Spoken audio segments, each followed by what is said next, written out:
하나님께서 우리에게 주신 말씀 히브리서 11장 7절의 말씀입니다.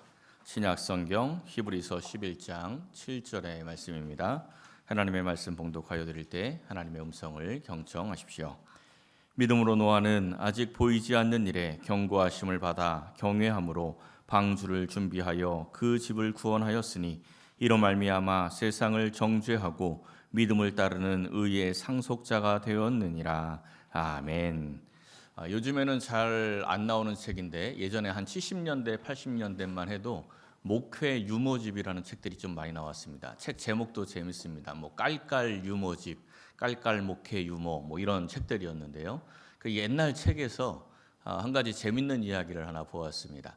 어떤 목사님이 죽어서 이제 천국에 갔대요. 천국에 딱 갔더니 베드로가 천국 열쇠를 가지고 앞에서 딱 지키고 있더랍니다. 그러니까 우리가 이제 성경 인물을 죽어서 천국 가서 성경 속의 인물을 보면 꼭 연예인 보는 것 같은 기분이 들 것 같아요. 얼마나 반갑겠습니까?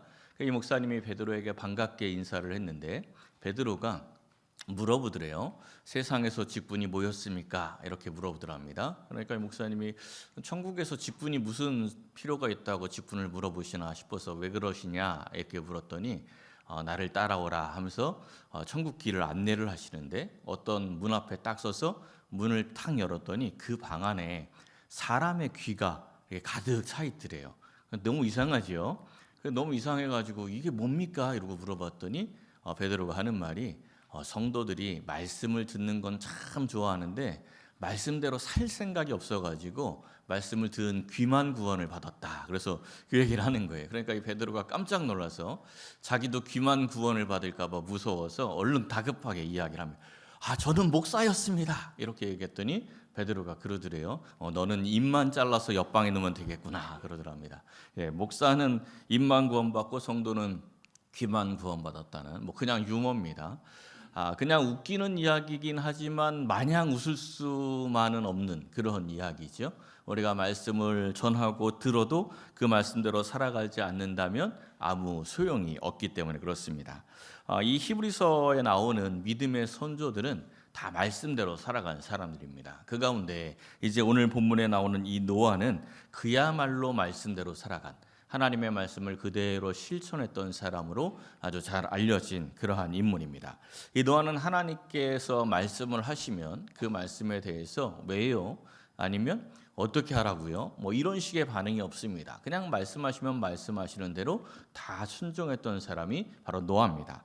창세기에서는 노아에 대해서 이렇게 평가를 해요. 노아가 하면서 6장에서 자기에게 명하신 대로 다 준행하였더라. 7장에서도 노아가 여호와께서 자기에게 명하신 대로 다 준행하였다. 하나님의 명령하신 걸 다 준행했다는 겁니다. 다라고 번역된 히브리어가 콜이라는 단어인데 모두 또 완전하게 이런 의미가 있어요. 하나님이 명령하신 것을 완전하게 다 이행했다 이렇게 말씀하는 거죠. 오늘 이 본문은 하나님의 명령을 다 준행한 그 노아의 믿음이 어떠한 믿음이었는지 또 그 믿음의 결과가 무엇이었는지를 우리에게 잘 설명하고 있습니다. 사랑하는 성도 여러분, 오늘 이 말씀을 상고하면서 의인이요 또한 당대의 완전한 자라고 불렸던 이 노아의 믿음을 본받으시기를 예수님의 이름으로 간절히 축원합니다. 첫째는 하나님을 경외하는 믿음이었습니다. 오늘 본문 첫 번째를 보시면 이 말씀이 나오고 있어요. 노아 하면 뭐가 떠오르십니까? 방주지요. 그러니까 이 말씀에서도 역시 노아의 믿음에 대해서 제일 먼저 나오는 게 뭐냐면 방주를 준비하여 이 이야기를 합니다. 근데 그 방주를 준비하여 보면 앞에 수식하는 말이 있죠. 경외함으로. 이 방주를 준비했다. 이 방주를 만드는 믿음이 이 노아가 하나님을 경외하는 믿음이 있었기에 방주를 만들었다. 이런 말씀입니다. 이 노아가 방주를 준비하게 된 하나님의 말씀이 뭡니까? 어떤 말씀을 주셔서 방주를 만들었어요? 아직 보이지 않는 일에 경고하심. 아직 보이지 않는 일은 확실한 일입니까? 확실하지 않은 일입니까? 확실하지 않은 일이죠. 근데 이 확실하지 않은 일에 대해서 이 확실하지 않은 일을 준비하기 위해서 해야 할 일이 너무 어마어마했습니다. 하나님께서 노아에게 방주를 만들라고 명하셨던 그 장면을 한번 보십시오. 오늘날 하나님께서 노아에게 말씀하시는데 온 세상이 포악함으로 가득하다. 내가 그들을 땅과 함께 멸하리라. 너는 방주를 만들되 그 길이는 300규빗, 너비는 50규빗, 높이는 30규빗이다. 이렇게 배를 만들라고 명령을 해주셨어요. 이 배는 작은 배가 아닙니다. 요즘 단위로 이야기를 하면 길이 135m, 넓이 22.5m, 높이 13.5m의 3층 구조의 배입니다. 이 배를 만드는 사람들의 이야기하는 걸 들어보면 이 사이즈가 2만 톤급 배래요. 2만 톤급 배를 만들 때 돈이 어느 정도 들까요? 배값이 생각보다 되게 비싸다는 건 아시죠? 그 조그만 쪽배 같은 그 어선들 그런 것도 2톤짜리 배가 뭐 3억 4억 한대요. 굉장히 비싸죠. 근데 2만 톤이면 뭐 진짜 우리가 상상할 수 없는 엄청난 비용이 많이 들 겁니다. 그러니까 노아가 방주를 만들었다 할 때는 그냥 아무 뭐 물자 없이 돈 없이 그냥 만든 게 아닙니다. 상당히 많은 비용과 시간이 들었겠죠. 이 배 만드는 비용만 드는 게 아닙니다. 이어지는 말씀을 보면 이런 말씀을 했어요. 너는 먹을 모든 양식을 내게로 가져다가 저축하라. 양식을 저축하래요. 근데 노아와 8식구가 먹을 그 양식만 저축하는 게 아닙니다. 너와 그들의 먹을 것. 여기서 이 그들은 누굴까요? 그 배에 탈 짐승들. 그 짐승들이 먹을 양식까지 다 저축하래요. 그러니까 홍수가 나서 1년이 넘게 그 배에 타고 있지 않습니까? 1년이 넘게 노아와 이 8식구들 그리고 이 방주에 타고 있는 짐승들이 먹을 양식들을 저축하라는 겁니다. 이게 보통 일이 아니겠죠. 근데 이 모든 일들을 노아가 불평 없이 다 순종을 합니다. 이 노아의 인생을 한번 생각을 해보세요.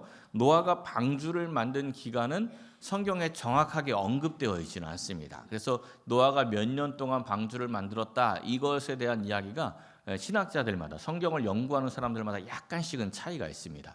어떤 사람은 셈과 함과 야벳을 500세에 낳았고 600세에 홍수가 났으니까 100년 동안 만들었다 이렇게 이야기하는 사람도 있고요. 하나님께서 방주를 만들라고 말씀하실 때 사람의 날은 120년이 될 거야 이 말씀하시지 않습니까? 그래서 이 말씀을 가지고 노아에게 경고하시고 120년 뒤에 홍수가 났으니 120년 동안 방주를 만들었을 것이다 이렇게 말하는 사람도 있습니다. 누구의 말이 정확한지 모르지만 어쨌든 공통된 것은 굉장히 오랜 시간 동안 최소한 100년은 이 방주를 만들었을 것이란 말이죠. 이 긴 세월을 노아가 어떻게 보냈을까요?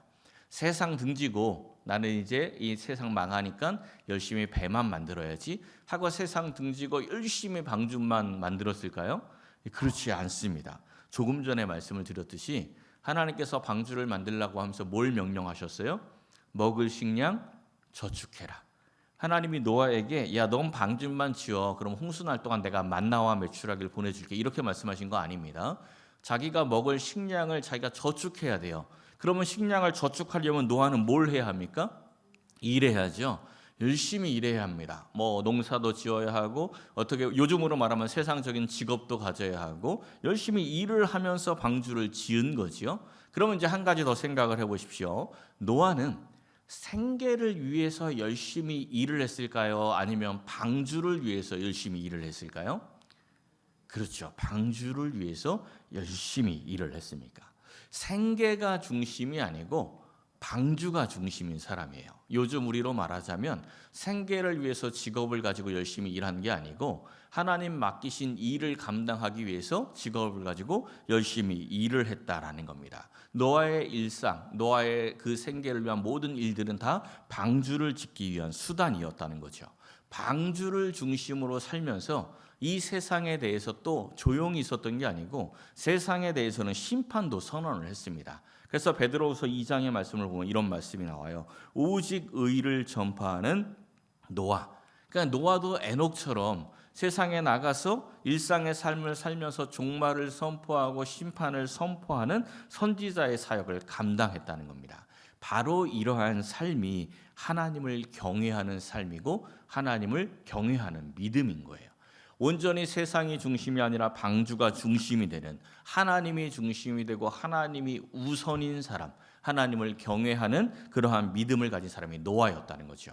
이러한 노아에 대해서 성경이 뭐라고 평가하는지를 한번 보십시오. 창세기 6장에서 이렇게 말씀하죠. 노아는 이 세상이 심판당해야 하는데 세상이 심판당할 세상에서 여호와께 은혜를 입었고 또 의인이었고 당대의 완전한 자였고 하나님과 동행한 사람이다라고 성경이 평가하고 있습니다. 사랑하는 성도 여러분, 우리의 삶도 우선순위를 하나님께 두고 하나님을 경외하시기를 바랍니다. 날마다 하나님과 동행하며 말씀대로 살아서 의인이요 완전한 자로 하나님의 은혜와 축복을 넘치도록 받으시기를 예수님의 이름으로 간절히 축원합니다. 두 번째는 세상을 정죄하는 믿음입니다. 다시 본문으로 돌아오시면 믿음으로 노하는 하면서 나오는 말씀이 이로 말미암아 세상을 정죄하고, 여기서 이가 뭘까요? 여기서 이로 말미암아 할 때 이는 믿음이에요. 믿음으로 말미암아 세상을 정죄했다. 그래서 새 번역에서는 어떻게 번역을 했냐면 이 믿음을 통하여 그는 세상을 단죄하고, 믿음으로 세상을 정죄했대요. 정죄하다라고 번역된 단어가 카타크리노인데 유죄를 선고하다, 또 판결을 내리다, 이런 뜻을 가지고 있습니다. 현대인 성경에서는 세상에 죄가 있음을 선언했다, 또 쉬운 성경에서는 세상이 잘못되어 가고 있음을 사람들에게 알렸다, 이렇게 번역이 되어 있습니다. 그럼 노아가 믿음으로 세상이 잘못되어 가고 있음을 알리고 세상의 죄를 선언을 하는 이유가 뭐지요? 왜 세상을 믿음으로 정죄합니까? 뭐 하라고? 그렇죠, 회개하라고. 이 세상에 죄가 있다, 잘못되고 있다, 그러니까 이제 회개해서 하나님 앞에 돌아와라. 이게 믿음으로 세상을 정죄하는 것이요. 조금 전에 베드로후서 2장에서 노아를 의의 전파자 이렇게 이야기하지 않았습니까? 노아가 이 당시 사람들에게 의를 전파했습니다. 이 세상을 하나님이 홍수로 이제 심판하실 것이다, 이걸 선포하면서 방주를 만들었어요. 세상을 홍수로 심판할 거다 하면서 방주를 만들었으니까 방주를 만드는 행위 자체가 세상이 홍수로 심판당할 것을 믿는 믿음입니다. 그 증거이기도 하죠. 노아가 이제 하나님의 명령대로 방주를 다 만들었어요. 방주를 완성한 후에 하나님께서 이제 너 방주에 들어가라 라고 명령을 하십니다. 노아가 방주로 들어갈 때 노아와 노아의 식구들이 들어가죠. 또 뭐가 들어갑니까? 또 뭐가 들어갔어요? 방주에? 세상의 모든 짐승들이 들어가지 않습니까? 자, 이제 이때 당시의 상황을 한번 상상을 해 보십시오. 우리가 이 세상 속에 살고 있어요. 근데 노아가 맨날 하는 이야기가 야 세상 심판당해, 홍수로 멸망해, 막 이러면서 맨날 혼자 뚝딱뚝딱 방주를 만들고 있단 말이죠.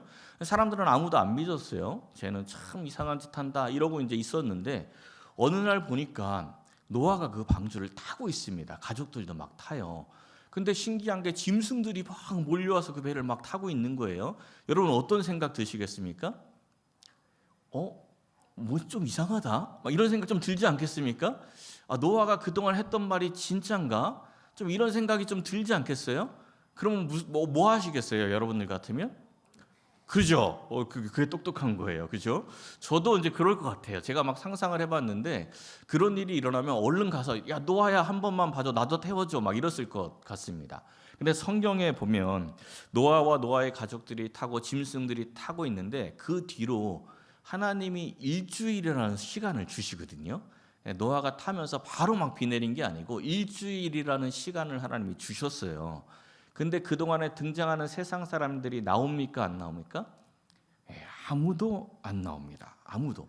노아가 그 오랜 세월을 방주를 만들면서 믿음이 무엇인지 보여주고 세상의 심판을 끊임없이 선언했는데 단 한 사람도 그 방주에 태워달라고 찾아온 사람이 없다는 거예요. 왜 그랬을까요? 왜 그랬을까요? 비가 안 오니까. 비가 안 오니까 안 찾아오는 겁니다.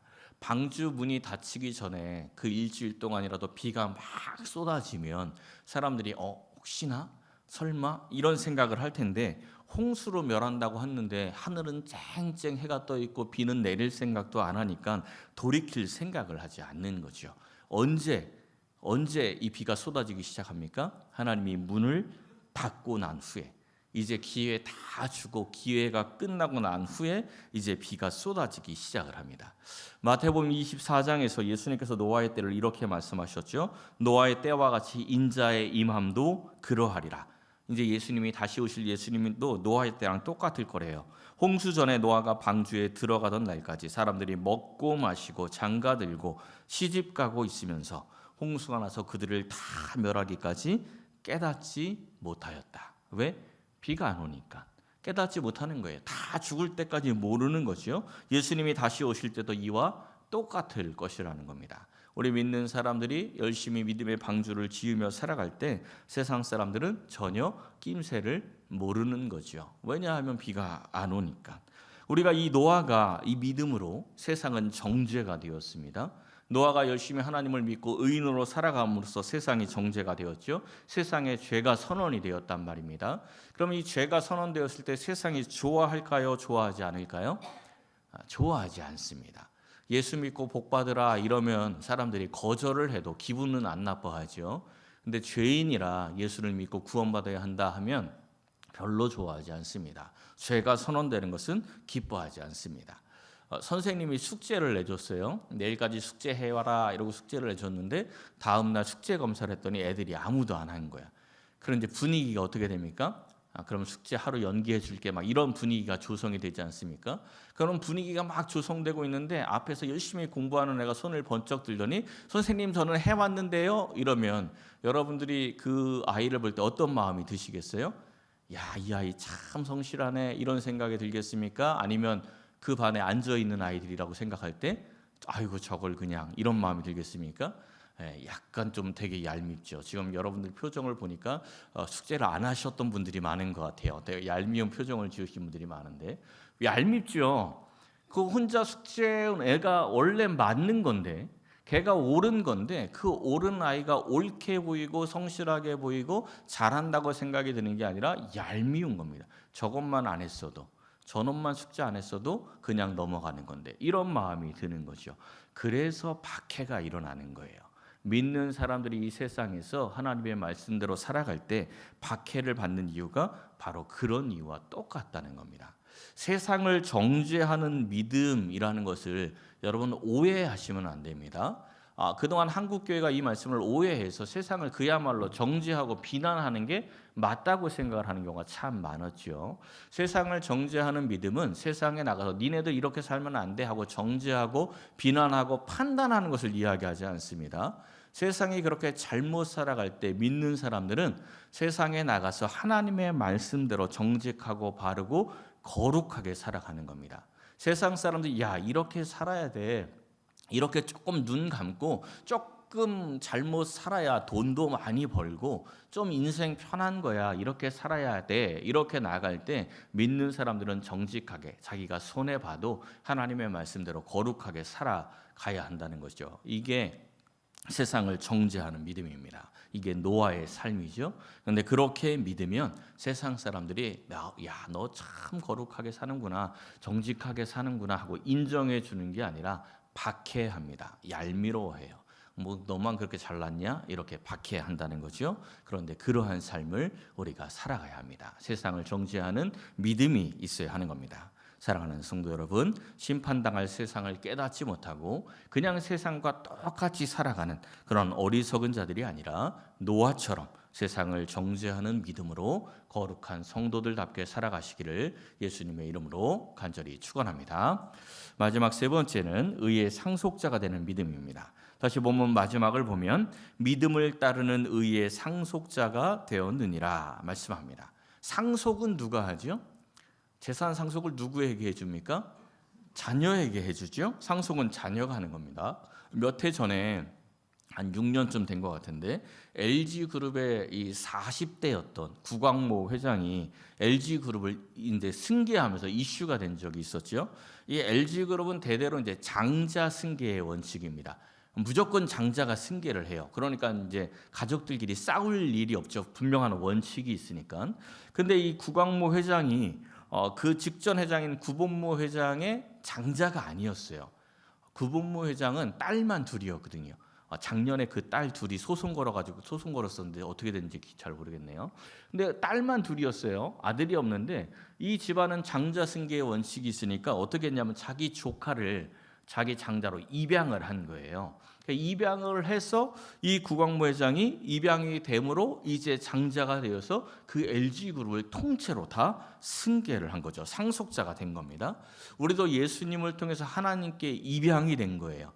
그래서 하나님의 양자가 되어서 하나님을 아바 아버지라고 불렀죠. 그래서 하나님의 상속자가 된 겁니다. 로마서 8장에 있는 말씀을 보십시오. 이제는 무서워하는 종의 영이 아니라 양자의 영을 받았다. 하나님을 아빠 아버지라 부를 수 있게 되었고 성령께서 친히 우리가 하나님의 자녀인 것을 증언해 주십니다. 법적으로 증언까지 다 됐어요. 그러니까 우리는 하나님의 자녀로서 분명하게 하늘나라를 상속받을 수 있는 상속자가 된 거죠. 상속자가 되면 특권이 있습니다. 어떤 특권이 있냐면 로마서 8장 앞부분에 이런 말씀이 나오죠. 그러므로 이제 그리스도 예수 안에 있는 자에게는 결코 정죄함이 없다. 예수 안에 있는 생명의 성령의 법이 죄와 사망의 법에서 너를 해방하였다. 이제 사망 권세를 이기고 영원한 생명 영생의 자리로 들어갈 수 있게 되었다. 이런 특권을 받은 것이죠. 그런데 상속자는 특권만 있는 게 아닙니다. 마땅히 감당해야 할 의무도 있습니다. 이 구광모 회장이 LG그룹 승계할 때 이슈가 되었던 가장 이슈가 되었던 게 뭐냐면 상속세예요. 상속세를 얼마나 낼 것이냐. 얼마나 상속세가 많았는지 회장을 승계하고 나서 5년에 걸쳐서 이 상속세를 냅니다. 상속세 얼마인지 혹시 아시는 분 계세요? 9,900억. 100억 더하면 얼마예요? 1조. 이게 상상이 안 되는 돈이죠. 상상이 안 되는 금액인데 상속세만 9,900억. 상속세만 거의 1조를 냈어요. 여러분들에게 9,900억 내라고 LG그룹 승계해 주겠다. 그러면 내시겠습니까? 당연히 내야죠. 왜 고민을 하십니까? 순간 고민을 하시고 아니요 막 이러시는 분들이 있는데 당연히 내야죠. 9,900억 내면 뭐가 내 거예요? LG가 내 거예요. 이게 상속세만 1조면 실제 상속받는 재산은 얼마나 될까요? 거의 상상하지 못할 정도의 금액이 있겠죠. 근데 그걸 내면 그게 내 건데 왜 안 냅니까? 당연히 내야죠. 고개를 절레절레 흔드신 분들은 좀 회개를 하셔야 됩니다. 당연히 내야 되니 당연히 내고 당연히 그것을 받아야죠. 그 이상의 것이 내 것이니까. 로마서 8장 17절에서 18절의 말씀을 보십시오. 자녀이면 또한 상속자 곧 하나님의 상속자다. 그런데 우리가 그와 함께 영광을 받기 위해서 고난도 함께 받아야 한다. 현재의 고난은 장차 우리에게 나타날 영광과 비교할 수 없다. 지금 받는 고난이 상속제 그 9,900억 같아서 너무너무 힘든데 그 뒤에 넘어서 우리가 정말 상속받아야 할 그 영광을 보면 이거 아무것도 아니구나 이렇게 깨닫게 된다는 것이죠. 이 믿음으로 고난도 함께 받는 그 믿음이 의의 상속자가 되는 그러한 믿음입니다. 받을 영광이 보이는 사람은 지금 당하는 고난이 두렵지 않습니다. 받을 재산이 그 상속받을 재산이 보이는 사람은 상속세 낼 9,900억이 두렵지 않다는 거죠. 이 노아가 이 세상에 죄악이 가득하여서 물로 심판한다는 그 말씀을 전하면서 방주를 만들었습니다. 그 방주를 만들 동안 그 말씀이 이루어질 조짐이 보였습니까? 보이지 않았습니까? 전혀 보이지 않았어요. 그래서 오늘 말씀에서도 아직 보이지 않는 일에 대한 경고 이렇게 말씀하지 않았습니까? 방주를 만들 동안 가끔 홍수도 좀 나고 또 비도 좀 많이 내리고 가끔은 마른 하늘에 날벼락도 막 떨어지고 이래야 노아가 봐라 심판의 전조다 막 이렇게 말하면서 신나게 좀 일을 할 것 같지 않습니까? 그런데 그러한 전조가 전혀 없었다는 겁니다. 그러니 세상이 얼마나 조롱을 했겠어요. 그 조롱, 그 고난을 다 감내한 겁니다.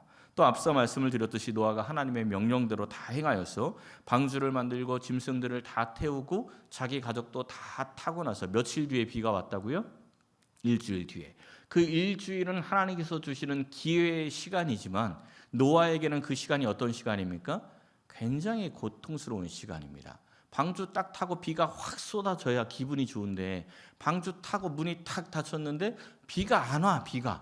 비가 안 오면 세상 사람들은 뭐라 그럴까요? 일주일 동안 바깥에서 얼마나 조롱하겠습니까? 배는 왜 타고 있냐? 그러면서 얼마나 막 조롱을 하겠습니까? 어쩌면 노아의 가족들도 노아를 비난했을지 모릅니다. 성경에는 나오지 않지만 상상을 해보면 그런 상상도 할 수 있어요. 예수님이 처음 공생애를 시작할 때 예수님의 가족들이 예수님 미쳤다고 생각하지 않습니까? 그것처럼 노아에게 이제 그만합시다. 이제 그만 나갑시다. 이렇게 말했을 수도 있는 그 일주일의 시간이라는 거죠. 그 일주일의 고난의 시간을 다 감내합니다. 그뿐 아니죠. 홍수가 나고 이 배를 타고 있는 시간이 1년이 넘습니다.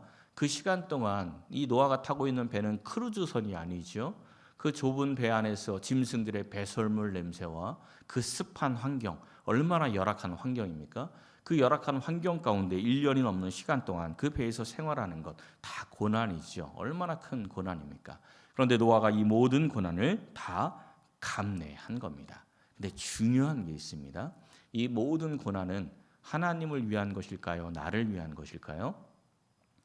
하나님께서 노아에게 방주를 만들라고 하실 때 뭐라고 말씀하셨는지 한번 보십시오. 이렇게 말씀하십니다. 누구를 위하여? 너를 위하여 방주를 만들되.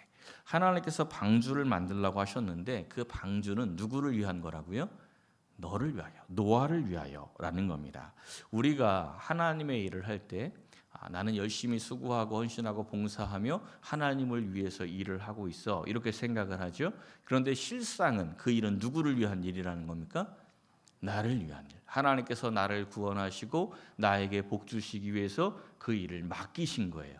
그걸 아는 사람들은 그 일이 나를 위한 일인 걸 아니까 기쁨으로 막 감당을 합니다. 근데 그걸 모르는 사람들은 이게 나를 위한 걸 모르면 하나님이 자꾸 원망되는 거예요. 하나님은 왜 이렇게 나한테 힘든 일을 시켜가지고 나를 이렇게 고생시키는 거야. 막 자꾸 원망하고 불평이 나오죠. 그런데 그 결국은 다 나를 위한 것입니다. 노아가 이것을 분명하게 알았기에 하나님의 말씀을 들은 후부터 모든 고난을 감내하면서 의의 상속자로 살아간 것이지요. 우리도 의의 상속자답게 살아갈 때 함께 의로운 고난을 감내하며 살아갈 때 이 땅에서도 그리고 이 세상을 떠난 후에도 하나님의 나라를 상속받아서 상상할 수 없는 그 놀라운 영광과 그 천국을 누리게 될 줄로 믿습니다. 이 하나님의 은혜를 입은 이 노아가 하나님이 명하신 대로 다 준행하면서 하나님과 동행하여 살았다 이렇게 말씀하죠. 성경에서 하나님과 동행했다라고 직설적으로 표현된 사람 딱 둘밖에 없다고 했죠. 누구입니까? 지난주에 우리가 나누었던 에녹 그리고 오늘 본문의 노아입니다. 지난주 살펴본 에녹도 일상의 삶 가운데 하나님과 동행하며 자녀를 낳으면서 일상생활을 하며 하나님의 심판, 종말을 선언하면서 살았죠. 노아도 역시 마찬가지로 일상의 삶 가운데 방주를 만들면서 심판을 선언하며 살았습니다. 똑같이 일상의 삶을 살고 있지만 이들의 관심은, 이들의 관점은 이 세상 종말 이후에 있습니다. 이 세상이 사라질 것을 아는 거죠. 그러니까 이들의 삶의 중심은 세상이 아니라 항상 하나님이었고 하나님의 나라였습니다. 기독교 신앙은 종말 신앙입니다. 기독교 신앙은 누구를 기다리는 신앙입니까? 다시 오실 예수님을 기다리는 신앙이잖아요. 다시 오실 예수님이 다시 오시는 그날은 이 세상이 심판당하는 날입니다. 세상이 심판당하고 하나님의 나라가 도래하는 것이 다시 오실 예수님이죠. 그러니까 우리도 노아랑 똑같이 아직 보이지 않는 일에 대해 경고하심을 받고 살아가는 사람들입니다.